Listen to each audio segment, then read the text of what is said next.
Lady's Dilemma. Written by Abby Ayles and published by Starfall Publications. Enjoy. Chapter 1. The evening air waltzed in the shadows, dancing in perfect harmony to the soft tune of the wind. Adelaide Livingstone giggled as it caught her skirts, wrapping them around her in an affectionate hug. With care she undid the wind's work, aware that if she attempted to continue walking in that state, she would soon find herself on the cold, hard floor. As her skirts let go of her legs, she righted once more, straightening her spine, head held high, as she had been taught all those years ago. It was the only thing at which she succeeded when it came to being a proper lady, for her mother and governess had begun that work in good time. The skies were beginning to turn dark, but it was hard to tell how much time had passed. It had rained earlier in the afternoon while they had been in Madame Teresa's shop for her dress fitting. They had waited until the rain was over before stepping out. Her companion, maid and friend, Patricia Keene, had suggested that they flag down a coach to take them home, but Adelaide had refused. It was such fine weather and would be a shame to waste, sitting in a carriage that went through the streets too quickly. Besides, it was not such a long walk to their townhouse. With a smile and pleading eyes that Patricia had never been able to successfully resist, Adelaide had convinced her to walk, and so they had dropped the thought of hiring a coach and started on their way. The farther they went, the more proud Adelaide felt about her decision. Speaking of good decisions, Adelaide had known the moment she chose the design for her ball gown that it would look perfect on her, just like a dream. She had been right. The fitting today was the last one, and it had been exactly that, perfect. Madame Teresa simply needed to make a few finishing touches, and then the dress would be sent finished to the townhouse. It was a crystal blue ball gown, which fit like a dream. Adelaide was certain she would turn many heads, and perhaps when people spoke in hushed voices, it would be in admiration or envy, not the usual disdain. The thought of it filled her with so much joy. She did not realize that she had begun to hum and skip. "My lady, I pray thee, take great care not to skip. We are still very much on the open streets and anyone could see you." That was Patricia. Patricia held a place in Adelaide's heart that came right after her mother and her father. Adelaide had been raised by Patricia and had thus known her all her life. The old woman was a great companion, content with silence, filled with wise words of admonition, and was always happy to help. In addition, Patricia was such a great listener that Adelaide could always confide in her, not to mention run to her for comforting embraces. Adelaide loved, cherished, and respected her. "You know I normally wouldn't worry about other people's opinions, Patricia. However, seeing that I am in high spirits tonight, I shall take heed," she said as she stopped skipping. The older woman's smile shone with relief. "Bless your soul, my dear. Now that we have that out of the way, please do not let me stop your humming. Such a lovely tune it was." Adelaide's cheek bunched up in a warm smile. "Not as lovely as the wind's song, I fear," she teased. "Aha, the wind is of God, Adelaide, as are you. I do believe that the wind itself would be envious, even more so when it hears how beautifully you play the pianoforte." "It is such a lovely weather, though, is it not?" Adelaide asked, changing the topic. She knew Patricia was aware of her sly attempt, but the woman said nothing of it. She simply followed the new course. "Indeed it is. I have not breathed such fine air in a long time. You were right to suggest that we take a walk, my lady. Only I fear we may have lost track of time and the day has grown darker. We shall need to hurry if we wish to return home before worry begets your parents." "Oh, Patricia, they always worry. You and I know that. Besides, I do believe it is just the rain making the skies so. The clouds have yet to clear." "You are very certain, considering you don't have a watch to tell for sure." Adelaide sighed, resisting the urge to roll her eyes. Sometimes Patricia could be so fretful. "I do have a pocket watch, Patricia. The one Father gave me for my 18th birthday. I think I slipped it into my reticule as we prepared for this outing." With those words, she held out her reticule so she could search through it. "Aha!" she chimed as her fingers wrapped around the cold silver. She brought it out carefully, squinting her eyes to get a clear look. Patricia was right.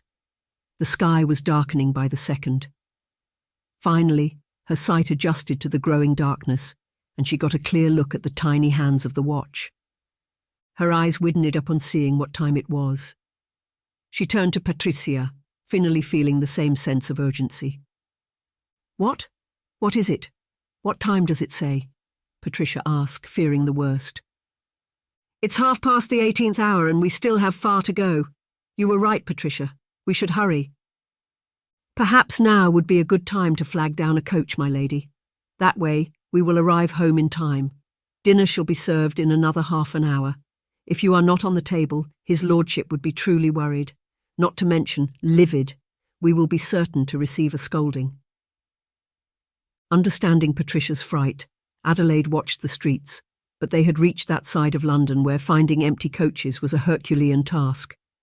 They could wait and hope to find one soon, but they would lose good time. "We shall find a good reason for mother and father not to worry. If we still get a scolding, well, we both know it is from a place of love. That makes it easier to bear." Tucking the watch back into her pocket, Adelaide prepared herself for the rest of the journey. "Patricia, you were raised in the streets of London. Do you happen to know any shorter paths?" Patricia looked thoughtful, and Adelaide waited patiently for her. "Yes, there is a corner just down the street, but I do not trust that path, my lady, especially at this hour. We shall remain on course and simply increase our pace." But Adelaide was done listening. At the mention of the alternative, she had begun to follow the direction of Patricia's nod, leaving her behind. Patricia soon caught up with her, her face set in a hard line, which told Adelaide she was not happy about this change of path. "You never listen, my lady." They returned to walking in quietness, as Adelaide was aware that nothing she said in this moment would help matters. Patricia, she knew, was happy to remain in indignant silence until Adelaide realised her mistakes, and she always did, in good time. After all, if she had not insisted on the walk, they would not be here now. She was so lost in her own world that she did not see the man coming as they turned a corner. With the force of her hurried steps, she bumped into him and succeeded in knocking him down. The man fell to the ground with a thud. Immediately Adelaide pulled to a stop, causing Patricia to do the same. She looked down at the man who appeared to be groaning in pain, then at Patricia. Certainly she was not so strong that she could knock such a big man off his feet, was she? It was as though Patricia had read the question in her eyes, for she answered, sniffing, "I smell alcohol. I believe he is drunk." Drunk? At this hour? Adelaide did not know everything, but she was aware that there were men who took too much wine and often ended up inebriated and light on their feet. She took a step back to properly look at the sight before her, all sense of urgency forgotten. The lit street lamps afforded her the opportunity to get a good look. He was dressed as many of the other gentlemen she met daily. Finely tailored trousers the colour of dust, a long matching coat, a black hat that covered most of his face, and Hessian boots, the colour of night. No man of ordinary means could afford such fine clothing. It meant that this man was probably someone important. Why wasn't he getting up? "Sir," she called out, leaning towards him, "are you hurt? Do you need help? I'm sorry to have knocked you down." It occurred to her then that she was only just apologising. For a fleeting moment she felt ashamed of her poor manners. Put off, she began to look around, not knowing what she hoped to find. Then she saw it, a small wooden box. "Is this yours?" she asked again. It must have dropped off him when he fell. As before, she was met with no response, but the man opened his eyes to look at what she held. When he saw it, it was as though he was magically renewed with strength. He went for the box, grabbing it quickly. As soon as the box was safe in his hands, he jumped to his feet. Adelaide turned towards Patricia, who exchanged surprised looks with her. The older lady's left shoulder lifted in a shrug. Now on his feet, the gentleman made a show of dusting off his clothes, especially his right side, which was now damp. "Ah, yes, milady, is mine. Thank you for calling my attention to it. I had no idea it had fallen off." She supposed his slurred words were a result of the inebriation. She watched as he cleaned off the box as though it meant the world to him. "It's the least I could do. It was I who knocked you down after all." "Ah, no, feel no need to apologise, milady. It was I who was not looking right. 8 then. I shall be on my way. Farewell." He dipped his hat in a salute, and Adelaide nodded in acknowledgement. Something gnawed at her concerning this man, but she could not place it. Deciding to let the feeling go, she lifted her skirts and made to resume their journey. However, just as she did, a man appeared from nowhere, knocked the drunken man to the ground yet again, and fled with the wooden box he had just stolen. It all happened so fast. Too fast. Adelaide didn't have time to think. She simply did what her body told her to do. She broke into pursuit. Patricia followed without thought, calling after Adelaide to come to her senses. "My lady, you shall halt in your steps this moment and turn around. This is not a matter of your concern, and we have to get home. Adelaide, as your guardian and companion, I beg you to stop. Adelaide." "I'm sorry, Patricia, but I cannot let that thief rob a drunken man." Adelaide kept her eyes on the thief, following as fast as she could while he made turns every now and then. "For Pete's sakes, you are a lady. This is not proper. How do you hope to face a man, a criminal at that?" "He would be long gone before we return, and the drunken gentleman shall never recover his property," Adelaide yelled in return. That man was useless to walk on his own, let alone pursue a thief. No, Adelaide had to do this. She saw as the man took another quick turn down the road. She broke into a run once again, going down that path. As she arrived, she saw that it indeed led to the street he had turned into, and any time now he would reach her side. Grateful that it was a dark alley, she took advantage of the shadows and stood still. As Patricia came to stand by her side, Adelaide held her finger in front of her lips, telling her to be silent. Patricia did just that. They waited patiently, counting their breaths, and just as she had surmised, the thief sauntered in no time. When he got quite close, Adelaide stepped out of the darkness, revealing herself. As she came face to face with the man, she realised that although she was a tall lady, this man easily towered above her. He was dressed in all black and everything about him felt menacing. A scar ran from his right eye to his lips in an angry gash, spelling danger. For the first time since the pursuit began, Adelaide's bravado faltered, but only for a moment.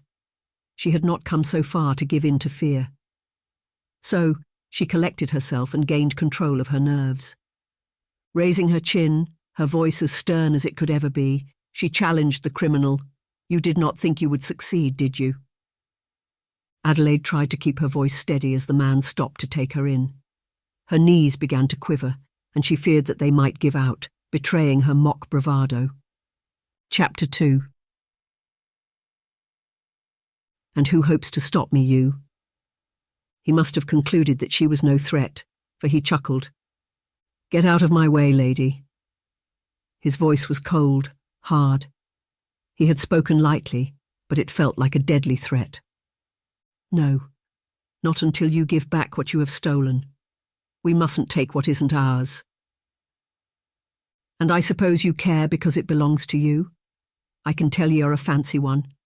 I have no wish to harm you, so do not force my hand. Step out of my way, and I shall let you and your old lady friend go unharmed." Now he was no more than a foot away, close enough to reach out to strike her. From the corner of her eye, Adelaide could see Patricia coming out of the shadows, desperate to help. She held out her hand, stopping her. This man's eyes, gone from tedium to twinkling amusement, tore away from her to look at Patricia. "This is it. This is the opportunity I have been waiting for." Grateful for the distraction, Adelaide's eyes fell to his pocket, where the small box hung lazily, almost sliding out. She did not miss a beat. In one quick move, she grabbed the box and turned to make a run for it. "Quick, Patricia, run!" she called out, urging Patricia to get to safety as well. Her heart hammered in her chest, her head swooned. She could not believe she had done it, that she had attempted something so foolhardy, so dangerous. Her stomach churned, and she feared she might throw up from all the million emotions she felt at the moment. What am I doing? Adelaide's mind went to Patricia. She could not hear her footsteps or voice. Had Patricia made it? She was aware of heavy footsteps thudding after her. If the burly man had decided to pursue her, did that mean that he had let Patricia go? She simply had to keep going. Then what? It struck her finally she had absolutely no idea, no plan beyond getting the box back. However, would she manage to get back to safety and the box to its owner if she survived this? She did not even know who he was. Caught in thoughts, she lost care and tripped over her skirts. As she crashed to the ground, face down, she realized that this was going to hurt. "Ow!" she cried as her body hit the ground. Everything stopped. The noise of the night, the thuds, the pounding, the churning, she couldn't even see. As that thought crossed her mind, panic set in, fear caught her heart, and it all came back with a rush, only now, a vilifying headache followed. I have to get up. With this, she started to rise but didn't make it far. Just as she rose to a sitting position, something heavy tripped over her and fell, half its length covering her entire body. Her emotions went into further awry as fear seized her once again. Willing herself to remain calm, she peered at the man who had just tripped over her and saw that it was the thief. She half expected him to rise as though nothing had happened and capture her, but he did not. Taken aback by this, Adelaide leaned in to peer more closely at him. That was when she saw it. Dark red liquid, gushing from his head, which now rested rather unsightly on a large stone. A scream broke free from her lungs, and with strength anew, she scrambled out from under him, to her feet. Patricia reached her side then. The older woman doubled over as she stopped, to catch her breath. As Adelaide had thought, the older woman had run after her without a second thought. Her face was stricken with horror, and her heart threatened to break out of her chest. Everything around her spun, and she hoped desperately that this was a terrible nightmare. "Patricia," she called out, her voice breaking, "I think I've killed someone." The woman let loose a scream as Adelaide had when she beheld the sight. Only she caught herself in time. Oh, goodness, goodness!" she cried, tears leaping to her eyes. Hearing Patricia paint their situation with such vivid words only made things worse for Adelaide. It hit her, all at once. No. She sauntered backwards, reeling from shock. He could not truly be dead, could he? He had simply hit his head and was not moving. Perhaps if they could get help in time, he would be tended to and nursed back to health. All they had to do was find someone who would help them out of this scandal. She could not think it, being the cause of a man's death, however much of an accident this was. She stopped her pacing, leaning forward once more to peer at the man. She prayed as hard as her heart pumped within her chest, for a sign of life. Nothing came. Something broke inside of her. "He really isn't moving, Patricia. Oh dear, now I have done it. What shall we do?" she cried. "I pray thee to calm your nerves, my lady. We shall figure a way out of this." Adelaide looked about, frantic, a witness that could attest that this was an accident and she had simply been doing what was right. Or one who would paint her as the lady of horrible deeds. Better yet, one who would have a way out of this. She saw him then, his silhouette masked in the shadows. He was tall. Even from afar she could tell that he was a finely built man. Had he come to save her or condemn her? She swallowed hard, the lump that had formed therein. The man began to move, and the closer he drew, the worse her fear grew. What if he is just another thief? The man stepped into the light of the only street lamp in the alley, and that was when she saw. He was no thief. He was a gentleman, impeccably dressed. His eyes, grey like a violent storm, stared into hers, as though searching her soul, as though he understood. It was odd, but she felt somewhat comforted. "It's not what it looks like, I can explain," she blurted out, her voice shaky. She did not even believe herself. Patricia took a step forward, a protective stance. The man broke his penetrative gaze to spare Patricia a glance. Then his eyes were back on Adelaide. His black hair, so thick and lush that it framed the corners of his face, bounced with the movement of his head. "I know," the strange man spoke at last. "I saw everything." Adelaide opened her mouth, prepared to argue in her defence, prepared to convince him with the truth, only to stop short. "You did? How much is everything?" "From the streets, while you were still in pursuit. I was worried you were the one in danger, so I asked my coachman to follow. I dropped from the carriage just as you accosted him. I was curious and concerned. I wanted to see how the exchange would go. Of course, I was ready to step in if you were in any true danger. From the conversation, I could gather that he was a thief, and you wanted to return what he had stolen to its owner." She nodded. He was right. "I admit I was and still am impressed by your bravery and quick wit, although I knew you could not have gotten very far with your race." Adelaide was going to argue that she had gotten quite far, but she looked around again. It had been all in her head. She had not made it beyond 8 steps before tripping over herself. Now that some of her fear had subsided, mortification plagued her. Her cheeks flamed with it. "I fell and he tripped over you, yes. He was going too fast. He couldn't break his run in time. I think I killed him." She whispered that part, but he heard her anyway. Emotion overwhelmed her once more, and she felt her eyes fill with tears. "You're going to tell everyone, won't you? I'm doomed." He took another step toward her, but she remained in place, feeling no need to withdraw. To her surprise, he did not come to her. Instead, he walked over to the man. Adelaide turned to watch him as he bent to examine the man. He picked up the thief's hand and dropped it, and then he touched his neck. Next, he placed a finger under his nose. Finally, he lifted his head to examine the bruise. As he did, a soft groan escaped from the thief's lips. "It would appear he survived the fall, just as I thought. He is injured, but not dead. He's not dying either." Not dead, meaning she had not killed a man.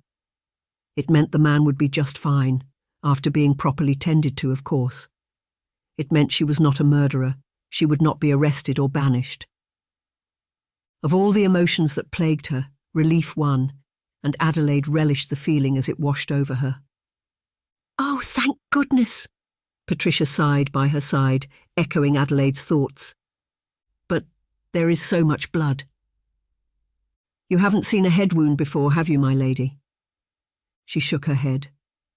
True, she had suffered a few bruises growing up, but they had been nothing but mere scraps. "I thought as much. Yes, he has lost blood, but not so much. He shall be just fine, my lady. No harm shall come to him, at least no more than already has." He must have read the question in her eyes, for as he rose to his feet he answered, "You need to remove yourself from this scene before it draws a crowd. I am happy to lend you my carriage." "What about you?" "I shall have to remain here. I will bind up his wound to stop the bleeding and call for a physician who will look after him until he is well. When he awakes, I shall make him understand he is not to utter a word of this to anyone. Now, you must go before things get out of hand." Adelaide believed his plan was only sensible. She wanted to take his offer and run to the safety of her parents' home. Go to bed and forget about this day, forever. Yet she found herself hesitating. "Why?" she asked. He did not miss a beat. "Because you were doing the same for a total stranger. Now go." She didn't need any more convincing. Grabbing Patricia's hands in her own, she turned to hurry out of the alley. As she did, he called out, stopping her in her tracks. "My lady," she spun. "Yes? Shall I have your name?" The way he asked made her smile amidst everything. "Adelaide," she answered. Somehow she trusted that he would not betray her. Truly, the stranger's coach was waiting for them when they reached the end of the alley. The coachman listened attentively as she dished out his master's intention, and when she was done, he helped them both into the carriage, no questions asked. Soon enough, Adelaide and Patricia were settled in. It wasn't until the wheels started rolling down the streets that she realised 3 things. 1, the wooden box was still with her. 2, she was shaking all over. And 3, she couldn't stop thinking about the strange gentleman who had come to her rescue. Who was he? Would she ever meet him again? She had told him her name but had not thought to ask his. Would he find her? Or would he simply remain a memory like the rest of this night? "We are safe, my lady. Everything shall be well." Adelaide snugged closely to Patricia, who held her in her arms. "I hope so, Patricia. I truly do." Chapter 3. Theodore Crawford waited until he was certain that the ladies had left the alley before getting to work. He believed the man would survive, but he might have lied to the lady a little bit, only a bit to make her worry less. Adelaide. He paused as he remembered her name, overcoming the urge to say it out loud again. She had been so frightened, stricken with horror. Yet even when her eyes had been brimming with tears, she had shed none. She could be no more than 18, yet so brave, so noble, so eager to do what was right. He was not aware that there were women such as her in England anymore. Had he not witnessed it himself, he would never have believed the story otherwise. Adelaide. Such a beautiful name and perfectly fitting such a fierce woman. It was the only thing he knew of her, but it was enough. Enough to find out more. Enough to orchestrate another meeting. Soon he would learn where she lived, from his driver. He looked back at the man at his feet. He had made a promise to the lady to see this man to safety, and Theodore was a man of his word. So, untying his cravat, he got to work. Carefully, he bound the man's head, covering the injury. The man had lost blood, but not so much to risk a chance of dying. He examined his work until he was satisfied that it would do. Then he lifted the man onto his shoulder and began to walk out into the streets. The thief was a big man, but Theodore had shoulders built for such duties. He walked easily, barely feeling the weight until he found a coach. He uttered directions to the rider, and in no time they stopped at the house of a trusted physician. Theodore delivered the man to the healer in one piece, paid for his treatment, and promised that he would be back to check on the thief's recovery. As Theodore left the physician's office, he wondered whether to go to the constable with a report. But it was already late, and he was tired. Deciding against the strain of talking with the constable, Theodore found a street urchin and sent the message through him instead. Convinced that the message would be delivered for the fare he had paid, Theodore began his walk back home. It had been a long day and an even longer night. He needed all the rest he could get. "So you are telling me that you did all of this for a lady you hardly know." It was the next morning, and Theodore had awoken in high spirits. He would not deny that the reason for his extra cheery mood was the fact that his dreams had been visited by a certain fair lady, and when he arose with dawn she had stayed on his mind. Her beautiful face held the loveliest features he had ever seen. Eyes so brown they reminded him of honey, and a pert nose with freckles splayed all over. Chin, too high, too defiant, and yet simply perfect. Perky lips, small but powerful, and auburn hair that cascaded down to her waist in a thick, curly mass. Pale skin that had shone in the night, and such a tall, lithe frame, fitting for a lady with her temperament. He had been unable to rid himself of thoughts of her, not that he had tried. She had stayed with him throughout breakfast and the business of the day, up until that afternoon when his trusted confidant and friend, Delwyn Firth, arrived for lunch. Glad that he could finally share the intriguing events of last night with someone, he had told Delwyn everything. His friend, who was 12 years older than Theodore's 25, had listened quietly, observing Theodore for signs of madness. Not that Theodore blamed him. He knew he sounded as though he had lost his mind. Who would fault Delwyn for thinking so? He had met a woman unlike any other. He was right to be besotted. Only fair, seeing as she went through all that trouble for a stranger she hardly knew. Why had Adelaide felt like it was her duty? What was in that wooden box? Who did it belong to? He would get the answers to all of these questions when he saw her again. Delwyn let out a resigned sigh. That signalled to Theodore that his friend would let the matter of his sanity rest and oblige him just to make him happy. "So, you want me to find her for you?" "Yes. I have to see her again." "She has you enchanted," the older man answered matter-of-factly. It made Theodore break into one of his rare, loud laughter. "Bewitched is more likely, Delwyn. Ah, you have to do this for me, dear friend. If anyone can find a woman just by using her first name, I know it's you." Delwyn was from Wales, and the son of a merchant. He had been Theodore's biological father's advisor and business partner. When the late Marquess of Bath had taken ill, he had confided to Delwyn about his illegitimate child. He was dying, and his wife, who had been lost years ago, had given him no heir. He needed someone to inherit his title and wealth, lest they went to a second cousin. No one knew of Theodore, who had grown up Theodore Wentworth, son of a lowly merchant in Plymouth. His biological father had not known how or where to find him, but Delwyn had. Delwyn had kept the secret, and only told Theodore of his birth, his legacy, his heritage, and convinced him to come home to make peace with his father and receive the inheritance.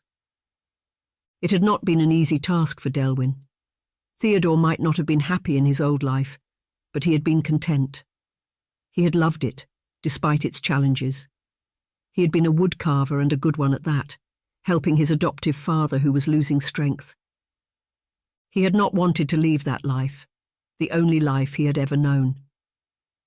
Overnight, he had learned that the life he had lived had been built on a fundamental lie. The man who he knew to be his father was not his father. His mother had found out that she was with the Marquess's child at 19. Of course, the Marquess had been unable to marry her due to their difference in social status and the scandal it would have caused. Phineas Wentworth, the man who had raised Theodore as his son, had been smitten by his mother, although Theodore could not fathom why. His mother was a passionless, unloving woman. She treated everything and everyone in her life passively. She behaved like a countess of some fancy estate in the countryside when she was naught but a merchant's wife. Because of her taste for the high side of life, she spent more money than they could ever make on things they didn't need. Still, Theodore's father had fallen in love with her all those years ago, and he loved her still. Enough to accept the responsibility of raising another man's child as his own. An unhappy, dissatisfied mother, a humble, hard-working, loving father, that was what Theodore had grown up knowing. Until Delwyn had come to tell him it was all a lie. Theodore had arrived in Bath just in time to meet his biological father before he took his last breath. Theodore had had a lot of questions, many of which would never be answered.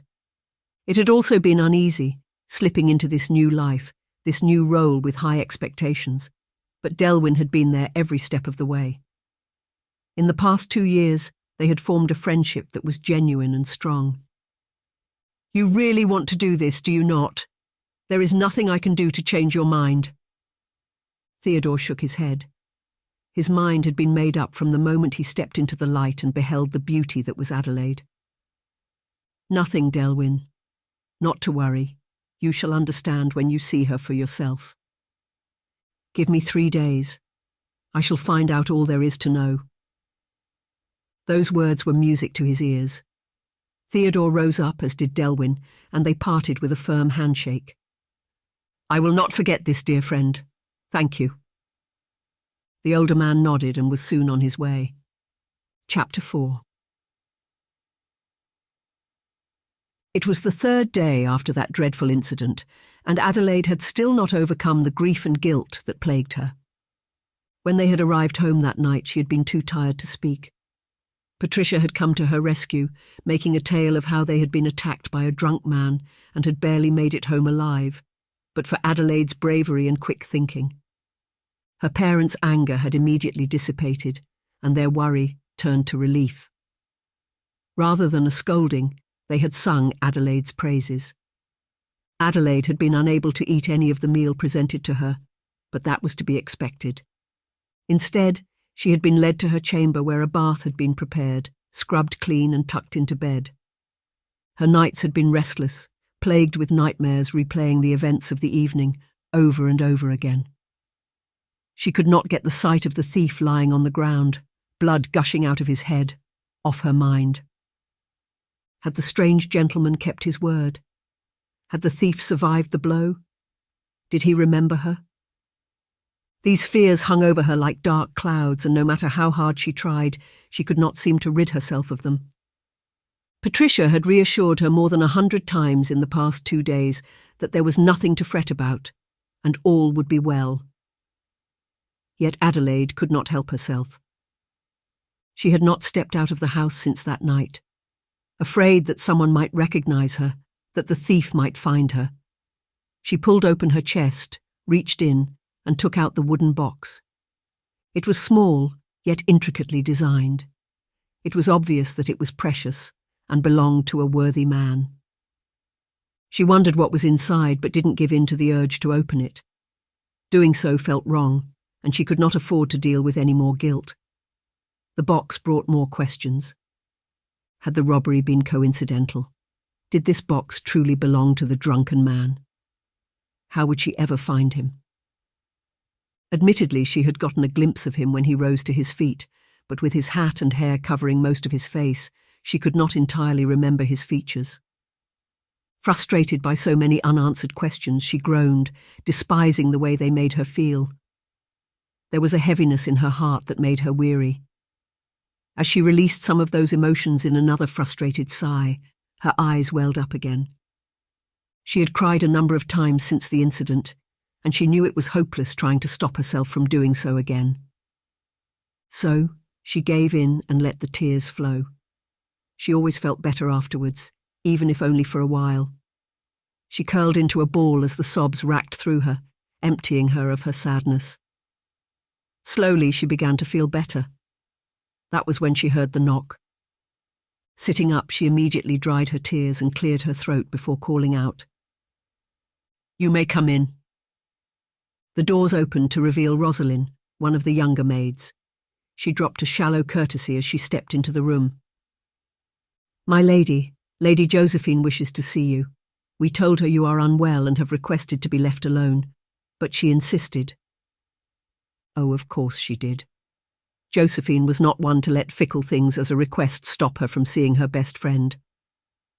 The thought made Adelaide smile. Maybe having Josephine around would be a good thing. If anyone could turn a sour mood into a happy one, it was her. Although Adelaide had no intention of telling her friend the truth of what had happened, she knew that Josephine would try to make her feel happy anyway. "It's all right, Rosalind. You may let her in." Adelaide found her handkerchief and wiped her face vehemently. She did not want Josephine to see any sign of tears and begin to admonish her about why tears were bad for a lady's complexion. Looking in the small bedside mirror she always kept close by, Adelaide concluded that she was ready to meet Josephine. As if on cue, at that moment, her doors burst open again and Josephine slid in. "Adelaide!" Josephine chimed, announcing her presence. Her joy was cut short as she stopped to take in the dark room, with curtains kept down to keep the sunlight away. "Oh, dear friend, what preposterousness is this?" she gushed in mock horror. Josephine did not spare Adelaide a glance. Rushing to the windows, she began to draw the curtains apart so that light filtered into the room. "Ugh! The air is putrid, and no wonder. How long have these windows been closed?" It occurred to Adelaide that in her own way she had been punishing herself for her disobedience that night. Well, no more. Finally, Josephine turned to look at her. "Adelaide! Oh, you look like you have been to hell and back!" Theatrical as ever, Josephine Chester covered the distance to Adelaide's bed in long strides and threw her arms over her. "I only heard the news last night. Father would not let me leave as it was beginning to get dark. I came as soon as I could this morning. What ails you, dear friend?" Josephine was 18 years old, the same as Adelaide. They had been born months apart. Josephine to their Graces Lord and Lady Chester, the Duke and Duchess of Wellington, and Adelaide to Lord and Lady Livingstone, the Earl and Countess of Essex. They had become fast friends at the age of 8 when their parents had gathered for a small ball in the countryside, and they had been inseparable since. Sometimes Adelaide wondered how they had managed to preserve their friendship. They were complete opposites. Where she was a rebel, Josephine obeyed the rules. Where she was reserved, Josephine was loud. Still, they never let these differences come between them. As they grew older, their love for one another did the same. That was why Josephine's concern touched her so deeply. "We were accosted as we returned from Mother Teresa's 2 days ago. As I am aware, I was filled with horror when Mother told me.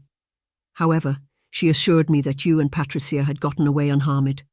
However did you manage that? It's all so fuzzy still. I cannot entirely remember. The physician says I am having difficulty recalling some of the memories due to the shock I suffered." "That sounds horrible. Oh, Adelaide, you must have been so scared. I'm sorry I was not there to protect you." Josephine drew her into a hug once again, and Adelaide let her, not minding one bit. "In all honesty, I was scared." That part was true. She remembered how she had felt when she had confronted the thief, how she had panicked when she found him lying in his own blood, when the strange gentleman, whom she now called the Good Samaritan, for his identity was still a mystery, had come out from the shadows. "Sometimes I still am. However, right now, I am not. Thank you for calling, Josephine. It means a lot to me, more than you could possibly know." Her heart suddenly felt warm. She felt her strength and enthusiasm returning. Josephine's cheeriness was catching. "How could I not come after hearing the news? I wish I had heard earlier. Why did you not send for me?" "I wasn't feeling well. Admittedly, I am still shaken from it all. Patricia is dealing with the situation much better than I am." "No surprises there, that old lady is tough. Oh, Adelaide, what to do? The ball is in 2 days and we cannot afford to miss it. You know I would hate to go without you. Not to mention Lord Hayes shall be around. I heard he has returned from his travels and just in time for the ball." Josephine winked, her eyes twinkling as they mirrored her smile. Adelaide had felt her heart skip a beat when she heard the name. Josephine had accomplished her task. "Clarence?" she asked, though she knew it was none other than him. "Of course, Clarence. Who else? There is only one Lord Hayes, Duke of Dumbarton, the youngest duke in the ton, one of the most, if not the most eligible bachelor of the season." Adelaide's foul mood was soon forgotten. She had only vaguely remembered the grand ball and had been unable to get back the excitement she had once felt regarding it.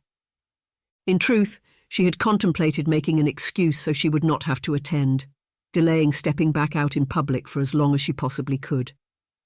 However, now that she knew Lord Hayes would be in attendance, that changed everything. Clarence. Clarence had been at all the events the last season. He had attended every ball and danced with almost every lady of marriageable age. However, he had not chosen a wife. He had expressed his wish to take a year off for his grand tour, leaving his family's affairs in the hands of his competent uncle. He had also declared that upon his return he would take a wife. Not many people knew, but Adelaide had turned down all other proposals because Clarence had stolen her heart. Ah, yes, like many other ladies her age, she was a romantic. She wished to marry for love, and because her parents had, they respected her choice. Clarence had charmed her right away, had stolen her heart. Yes, many other ladies had been vying for his attention, and he had barely spared much for Adelaide. She still had faith. "How did you know this, Josephine?" Mother, of course. Nothing happens in society without reaching her ear.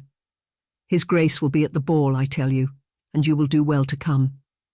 Snap out of this gloom and sadness, put on a smile, and get ready to be the one to win his heart. You have waited a whole year for this, Adelaide. It is now or never. Oh, Josephine, you are right. I had considered not attending the ball, but now I know I cannot afford to take such a chance. I have to be there lest I give another woman the opportunity to woo him to her side. Precisely, Adelaide. Make certain to look extremely beautiful. I have my sights set on a particular gentleman myself. So believe me when I say that I shall take great care to dazzle, my dear. Josephine had said that so theatrically that it caused Adelaide to chuckle. She shook her head as she recovered. Oh, Josephine, I have no doubt. You, my dear, are something. And you would be one to talk?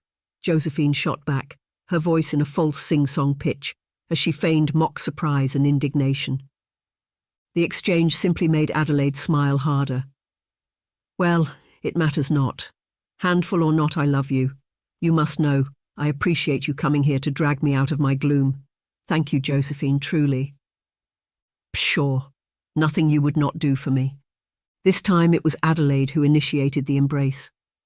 As she dragged her friend into her arms, she decided that it was time to stop living in fear and guilt. It was time to start living again. Watching. Before we continue into the story, make us a favor. Hit the subscribe button. This way we will be able to create more audiobooks for free for you. Thank you again. Now, back to our story. Chapter 5. Theodore lifted his sleeves to make certain that his buttons had not come undone as they stepped into the noisy ballroom filled to the brim with people, half of whom he did not recognize. He resisted the urge to grimace. The people, the lights, the chatter. They were all things Theodore would rather not put up with. When Theodore had taken over his father's estates and affairs, Delwyn had told him that it was necessary to be introduced to society. The best way to do that was by attending every function held during the season. There was never a shortage of balls, soirees, theatre shows, and opera performances to keep the gentry occupied and well entertained during their time away from the countryside. It was what they came all the way to London for, after all. As Delwyn introduced him to the inner dealings of society, Theodore had sworn to never attend a ball for the purpose of finding a wife. Yet here he was, his eyes searching every corner of the room, looking for her. The look on Delwyn's face when Theodore had told him to secure an invitation to the ball flashed across his mind. The memory made his lips perk up in a smile. You want to go to a ball? Delwyn had asked. His eyes widened, as though he could not believe what he had just heard. Yes, I suppose that is what I am saying. I would like to go to the ball and have a chance to meet the lady again. Secure me an invitation, please. Delwyn's jaw had dropped then, only slightly. You haven't been to a ball in 2 years. Yes, I am aware, which is why it's a perfect time for me to return to society. I have been away for too long, do you not reckon? Delwyn's mouth closed then. He tried to speak, but words would not come out. The sight had made Theodore chuckle. Delwyn was not the kind of man to be at a loss for words. He stuttered when he finally found his tongue. Well then, I suppose I shall have to secure you that invitation. Satisfied, Theodore had nodded, smiling. Thank you, Delwyn. If anyone can do it, I know it's you. Oh well, not to blow my own trumpet, Delwyn started, smug, now that he had recovered from his shock. I am good at the things I do. Not to mention, I cannot wait to meet the lady that has got you so wound up and doing things that would make me call you mad if I didn't know you better. Theodore's lips spread farther, his smile growing bigger until his cheeks hurt.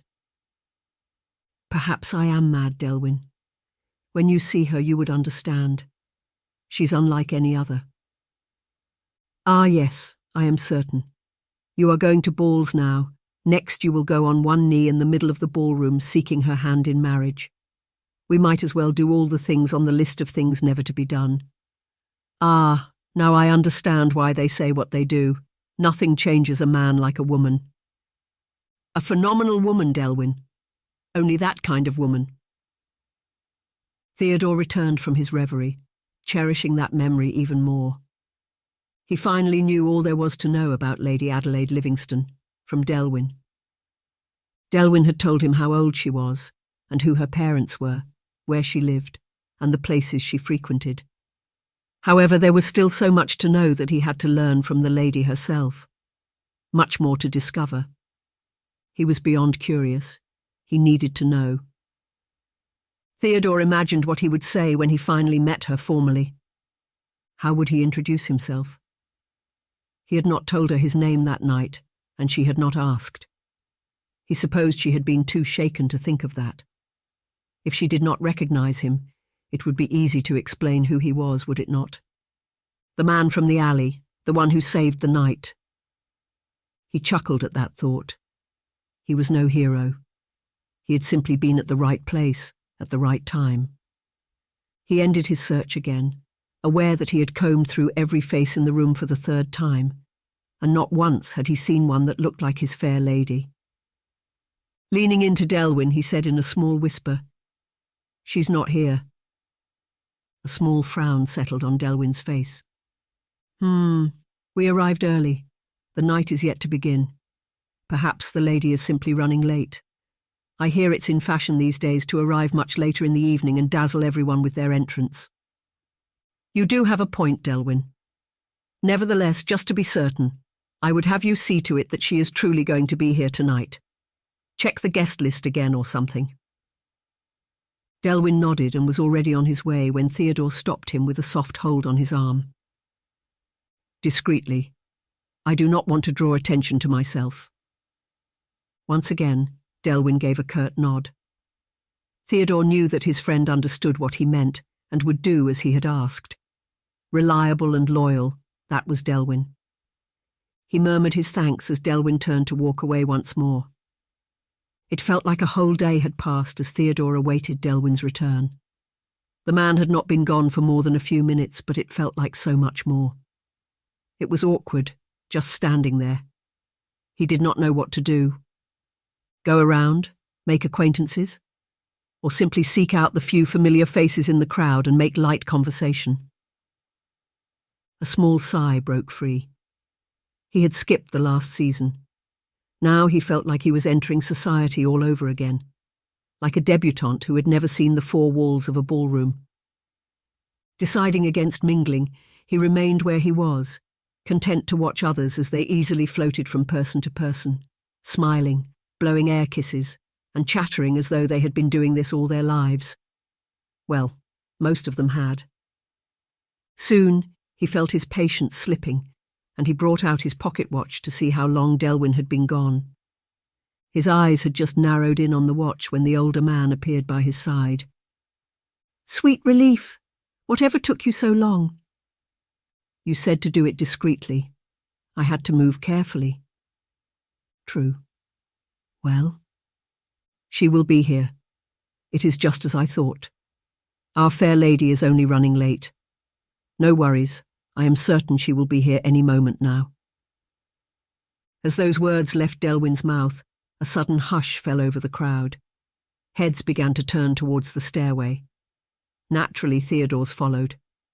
There she was, a vision of beauty, lovelier than his memory or the vision his mind had conjured. Undoubtedly the most beautiful woman in the room. Oh my, but she is a sight. That she is, Theodore thought. His eyes went back to her. She had descended the steps now, joining the ballroom. He kept her in his sights as she went further into the crowd. Twice he saw her lean to the young lady by her side, say something, and smile sweetly. He supposed the two ladies were friends. While the blonde walked with her head high, regal, as though she was a queen, Adelaide seemed nervous, timid. In a crowd of people who were dressed in their finest bright smiles for the giving, she looked as though she would rather sink back into her shell. It was a perplexing thought. Was his lady like him? Did she feel out of place in the midst of all these people? Ah, but how could she? She had probably moved in these circles all her life. The urge to go to her overwhelmed him. In that moment, he wanted nothing more than to go to her side and offer her protection from whatever troubled her mind. Instead, he remained where he was regardless. He had waited this long. He could wait longer still.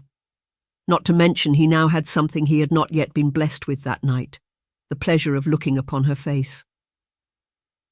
From the looks of it, I do not doubt you shall go on one knee and ask her to marry you before the night runs out. Delwyn's words made him smile. As his lips curved, the tightness in his chest faded. I will not deny, dear friend, the thought has crossed my mind. However, I have a feeling Lady Adelaide is not one to be won so easily. Ah, no. I intend to bide my time, woo her, court her properly, then ask her to be my wife when the time is right. Adelaide turned around in that moment, catching his eyes from across the room. Theodore froze, unable to believe it. His throat suddenly felt clogged with lumps, and he swallowed, pushing them down. Then slowly, so sweetly, her lips curved into the most beautiful smile he had ever seen. Something in his heart shifted, and he knew he would never be the same. She had recognized him. As that knowledge sunk in, he began to thaw, his lips making their way to an answering smile. His heart began to race, and he wondered what would happen next. Was this the moment he walked up to her and introduced himself formally? Or did he simply wait until she made her rounds across the room to his side? As he pondered over those questions, Theodore suffered his first heartbreak. His lady raised her hand to wave, and when he raised his to wave in return, he realized she wasn't looking at him. Not really. She was only looking his way. With a gnawing discomfort in his chest, he spun slowly to see who was behind him. Standing there was Lord Hayes, Duke of Wellington, the heartthrob of the town, famous among the ladies, waving back with a grin on his face too wide to be missed. Everything fell into place. With his heart sinking, Theodore accepted the truth that was staring him in the face. His lady was already taken. Chapter 6. Adelaide had attended several balls before, as this was her second season. Beyond that, growing up in London had meant that even at a tender age, she had roamed ballrooms because of her rebellious nature, not that her parents ever allowed it. She had always gotten a scolding for spying on the balls, but being who she was, she never listened anyway. So yes, she had had her share of ballrooms and soirees. Yet, when she stepped into the Cornwallis that evening, her jaw dropped, her eyes widened, and awe took over the entirety of her being. She had wondered what the fuss was about, what such a greatly talked-about grand ball would look like. Now she understood. It was everything: glamour, music, lights, the people, the dresses, the colours. She had never seen so many people congregated in a ballroom, everyone shining in their best. Her nerves began to get the best of her. Due to her clumsy nature, she often tried to govern her steps and movements whenever she was on outings or in large crowds such as this one. She sent a genuine smile her friend's way. No one had ever had to tell Josephine to be careful or look before she walked. Her friend was perfectly graceful, so agile and beautiful that tonight she dazzled everyone, as she had promised. Then, taking a deep breath, Adelaide readied herself for the night. As she exhaled in one steady stream, she lifted her skirts. "Let us go, Josephine. The ball awaits," she said. Nodding, Josephine too lifted her skirts, and together they began to descend the stairs. As they did, Adelaide became aware of the many heads that were now turning in their direction. She had taken special care to look lovely tonight, for she wanted to look her best when meeting Clarence for the first time after a year. When she had looked at herself in the mirror, she had been awed and pleased. She knew she was capable of making heads turn in her direction, yet she could not help but feel that the person who really had everyone's attention was Josephine. Josephine always shone so effortlessly, and she had a spirit about her that just drew everyone in. Not that Adelaide was jealous, God forbid, no. It was simply that she wished she were half as graceful as her friend, especially on nights like this. "One at a time," she whispered to herself. It would do no good to miss a step, roll the rest of the way down, and fall flat on her face when the night was only just starting.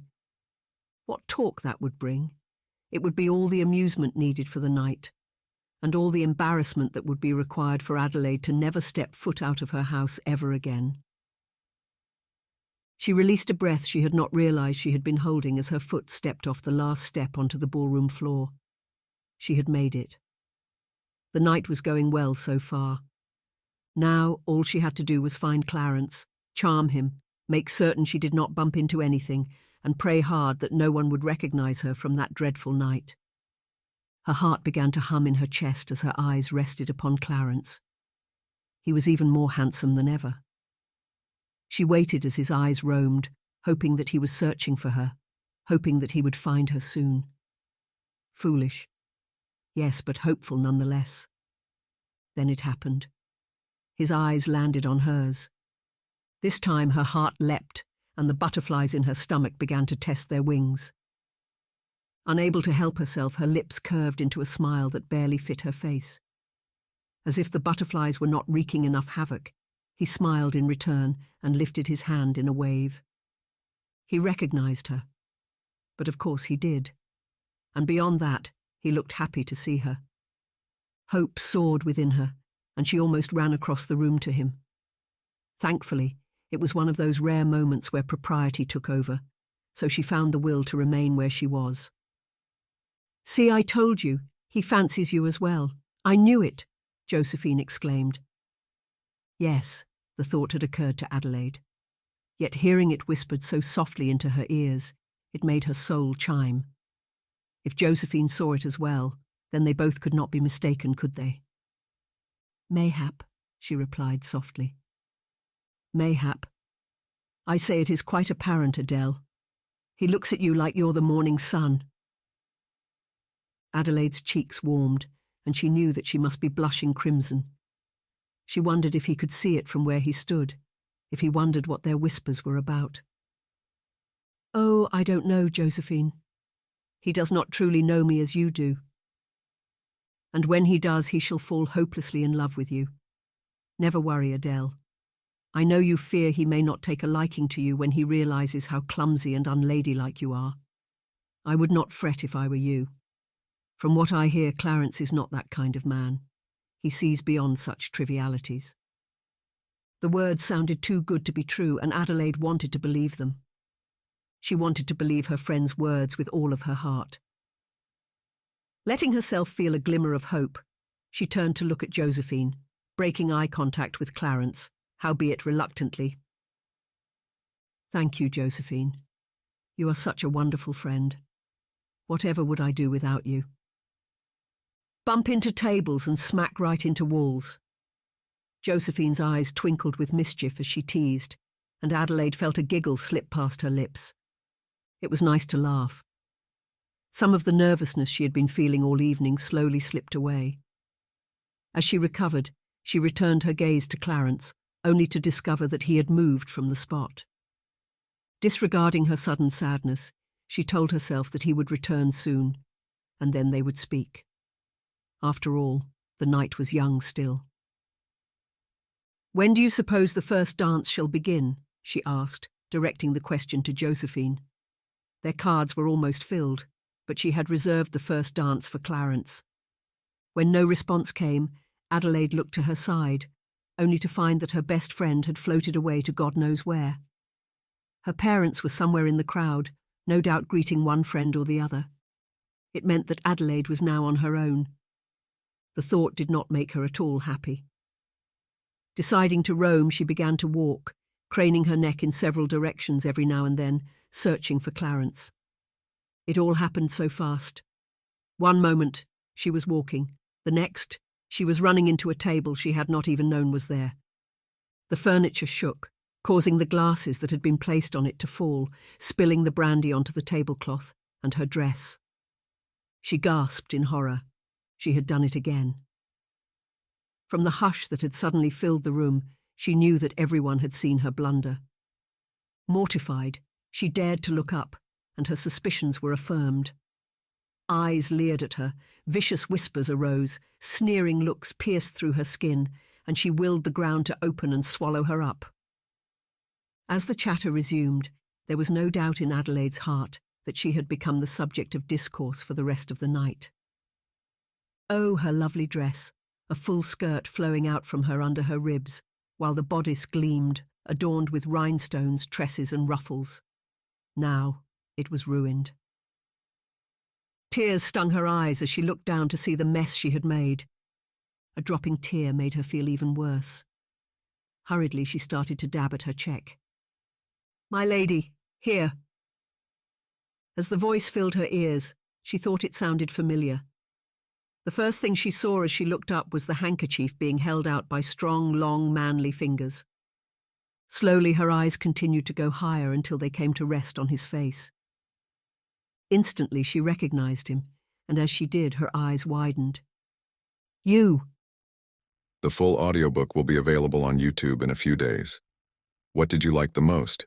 Comment below and share this video on your social media and with your friends. Watch one of the following videos. Subscribe to our channel, like this video, and hit the notification bell to not miss any new audiobooks. Thank you for watching.